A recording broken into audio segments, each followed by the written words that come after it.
Baik, Assalamualaikum warahmatullahi wabarakatuh. Saya Rizky Darmawan dengan NIM 2001301191 dengan mata kuliah Elektronika Industri kelas A4 jurusan Teknik Industri. Di sini saya akan memilih tentang materi sensor. Berikut akan saya jelaskan. Yang pertama, ini sejarah singkat sensor. Manusia telah bereksperimen dengan sensor dari berbagai jenis setidaknya sejak abad ketiga sebelum Masehi. Ketika Philo dan Bizantium membangun perangkat yang mampu menunjukkan berapa banyak udara yang mengambang akibat perubahan suhu. Pada abad ke-17, astronom Italia dan fisikawan Galileo Galilei sedang membangun versi pertama dari termometer.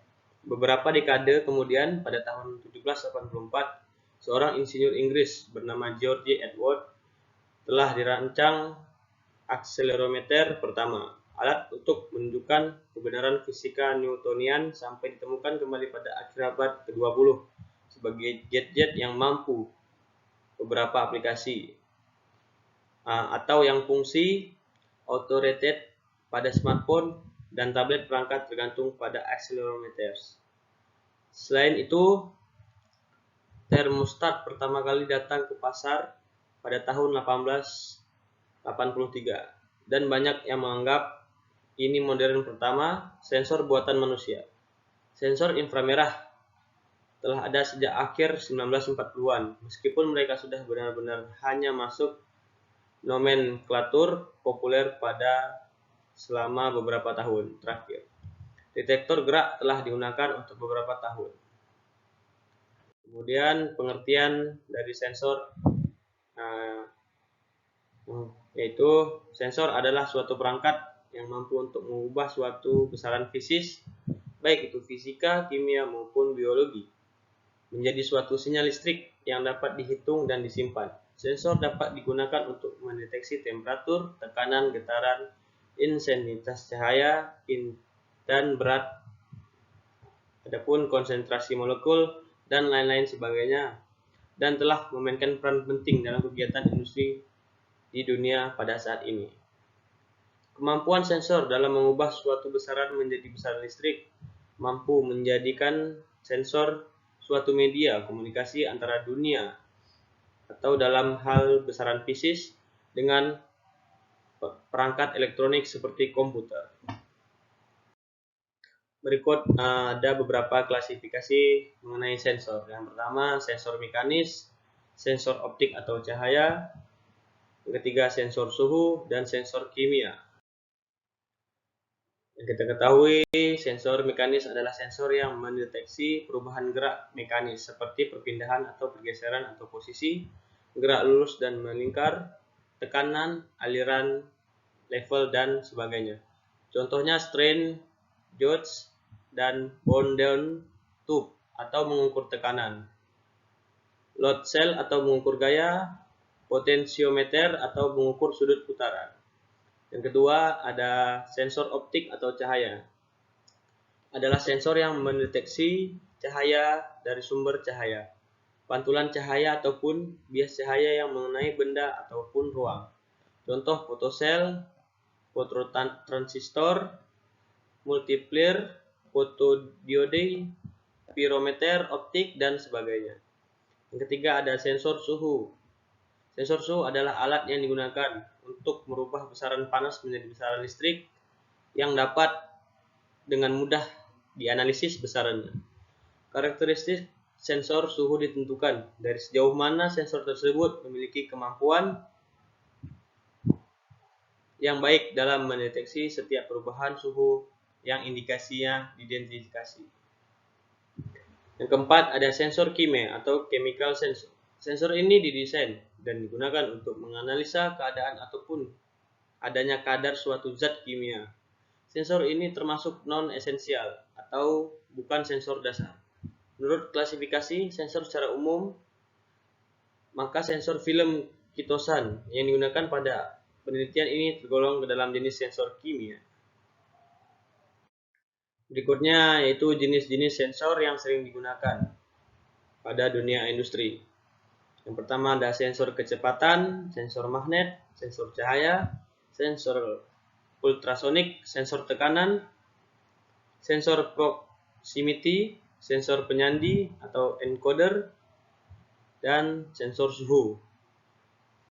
Pertama, kita akan membahas tentang sensor kecepatan. Sensor kecepatan atau RPM. Proses penginderaan sensor kecepatan merupakan proses kebalikan dari suatu motor, di mana suatu poros atau objek yang berputar pada suatu generator akan menghasilkan suatu tegangan yang sebanding dengan kecepatan putaran objek.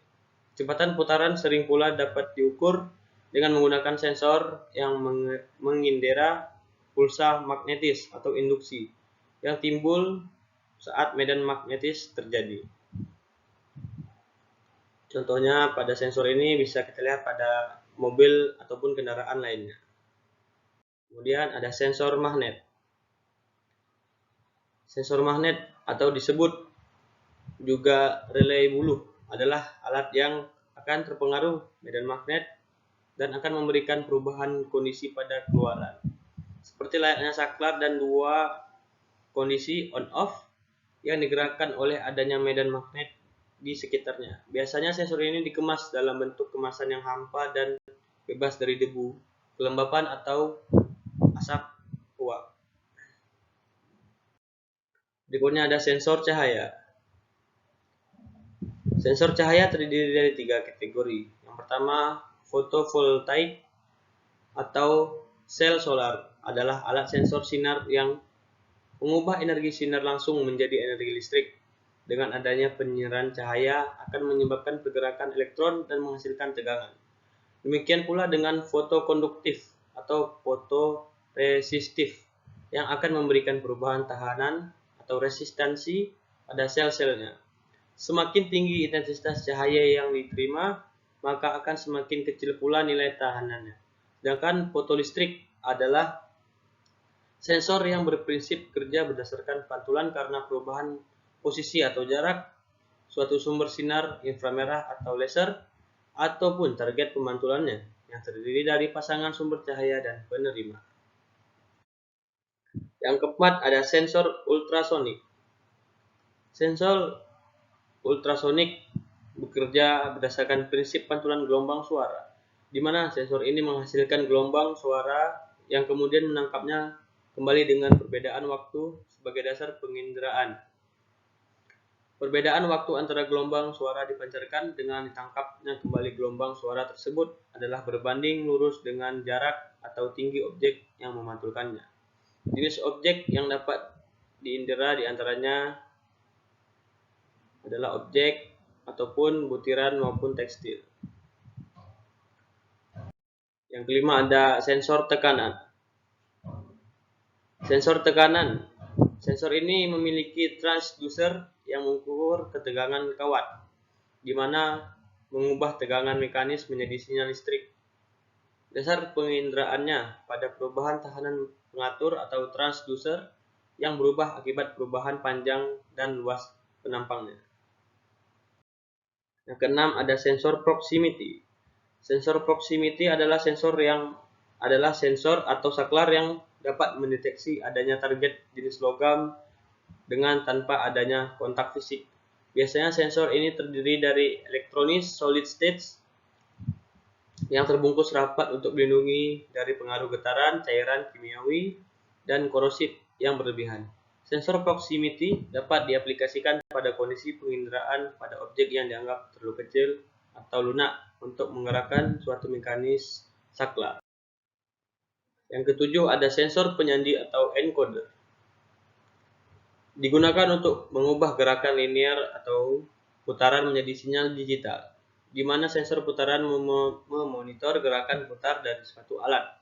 Sensor ini biasanya terdiri dari dua lapis jenis penyandi, yaitu pertama penyandi rotari tambahan, atau yang mentransmisikan jumlah tertentu dari pulsa untuk masing-masing putaran, yang akan membangkitkan gelombang kontak pada objek yang diputar. Yang kedua ada penyandi absolut, atau yang memperlengkapi kode binary tertentu untuk masing-masing posisi sudut, mempunyai cara kerja sama dengan perkecualian. Lebih banyak atau lebih rapat pulsa gelombang kontak yang dihasilkan sehingga membentuk pengkodean dalam susunan tertentu. Yang terakhir ada sensor suhu. Sensor suhu terdapat 4 jenis utama sensor suhu yang umum digunakan, yaitu termokapel atau TC, resistensi temperatur detektor atau RTD, yaitu ada termistor dan IC sensor.